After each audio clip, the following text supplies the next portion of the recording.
So, Echo the Dolphin. Echo the Dolphin was a bit of a departure from most of the other games that you'd find on the market at the time. At a time when 8 and 16-bit systems were dominated by character platformers and run and gun type shooters, Echo the Dolphin was an arcade adventure which took place at a slower pace because, well, you were playing a dolphin swimming around in the ocean trying to rescue your pod who's been kidnapped by some strange mysterious force which you discover through various adventures is actually an alien intent on ruling the earth. Now, Echo really was unique for the time and, to be fair, still is quite unique. You're playing a dolphin in the ocean. There's not a lot of games that task you with things like that, and in Echo it works. Now, the game was released in 1992 by Sega and it was developed by Nova Trade, who later became known as Appaloosa Interactive. And yeah, they did Echo, and it was also released on the Master System as well as the Mega Drive or Genesis for our American cousins. There was a Mega CD version which had some slightly altered level layouts and some Red Book audio, but I'm not looking at that version here. Today I'm just looking at the two cartridge editions, so without further ado, let's get started with the Mega Drive version.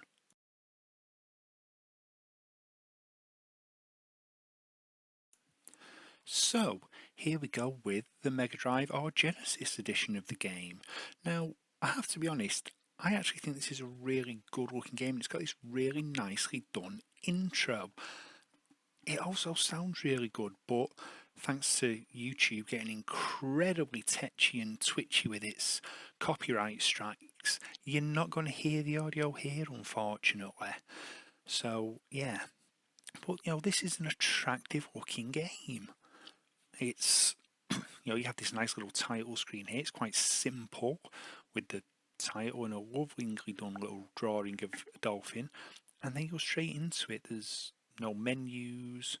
You're just here with the really nicely done animations.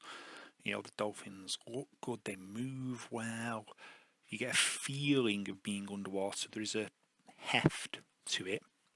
And you jump in the air, and that starts the game off with a bang, if you like. And you've got various things you can do in the water. You can jump on the surface like you'd expect a dolphin to do. You can use sonar, which if you hold the button down will show you a map of the surrounding area. You have a dash that you can use to knock objects at certain points in the game and defeat enemies, collect food. And yeah, basically the game consists of you sort of swimming around these really lovingly done underwater worlds, speaking to other sea mammals or cetaceans, such as other dolphins, whales, even some sharks. And yeah, it's just a different kind of game. People were generally focused on this time at producing Sonic knockoffs or Contra-esque run and guns. There were side-scrolling beat-em-ups, but then you had Echo, which played differently. Whilst it has its moments where you have to be quite action-packed, generally speaking, this is a totally different pace. As you can see, I'm terrible with the controls.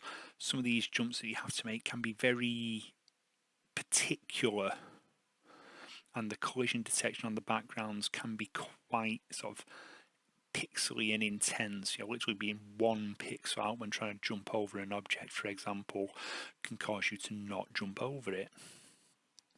But you've got these really well thought out levels which do take into account the important thing that a dolphin is not a fish.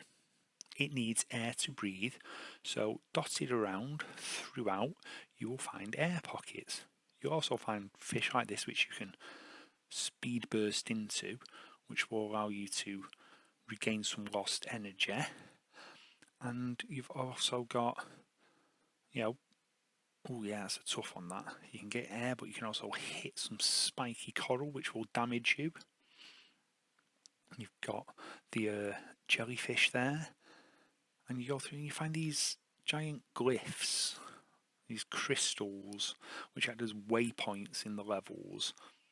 And you can speak to certain characters. You know, here I am getting a bit of an indication as to where I need to go next with this lovely line-scrolled, watery background to the text. And yeah, it's a nice looking game. It plays pretty well, although I know there's a lot of people out there who think it's a bit slow, a bit dull, the controls are a bit floaty. But to me that makes sense, that the controls are a bit floaty. You're underwater, there's an inertia to being underwater that you need to take account of. And the game does that. But anyway, that's enough of the Mega Drive version. Let's have a look at the Master System version for a comparison.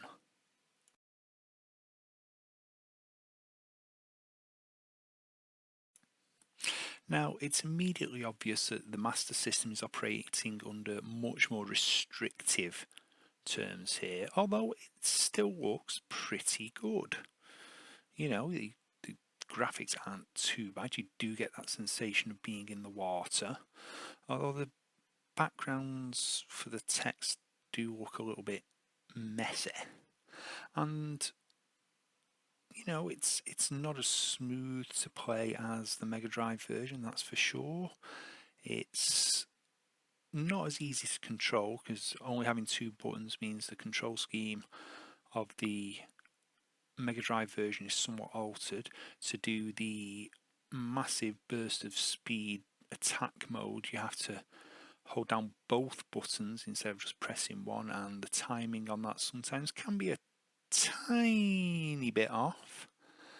As you can see, I'm struggling to just hit it here to get the necessary boost to get some air. But there's plenty to admire about this game. The animation looks pretty good, especially when you're swimming around. You know, the controls do feel okay, if not quite up to the level of the Mega Drive version. And you know, the background graphics look good. It's identifiably Ecco the Dolphin, if you know what I mean. You know, it's clearly the same game as its Mega Drive counterpart, albeit a different take on it. And there are a few other differences. The level layouts are changed. You know, the music's obviously not as good. Again, can't hear it. Thank you, YouTube, and your crazy copyright shenanigans. But you know, it's a pretty darn good game. You know, it is a relatively late period Master System title, having come out in 1992, I believe. But it still does a pretty good job, especially when you think that the hardware itself was somewhat old at this point, and you know, everywhere by Europe really, this was a dead system at the time. I mean, yes, it was starting to make roads into Brazil, but this is a pretty good looking game for a very old system, and it plays really well. You know, I've got to say, this is one of the few times on one of these comparisons where I'm going to admit there is a difference, and I do prefer the Mega Drive version. I just think the Mega Drive version controls a bit better, plays a bit more smoothly. It's generally a better game, but this is still a recognisably done conversion of a 16-bit title to an 8-bit system, and I think for that it needs to be applauded. Now, I'm going to be honest, when it comes to this Battle of the Bits, despite the relative impressiveness of the Master System version, I do have to give the nod to the Mega Drive release.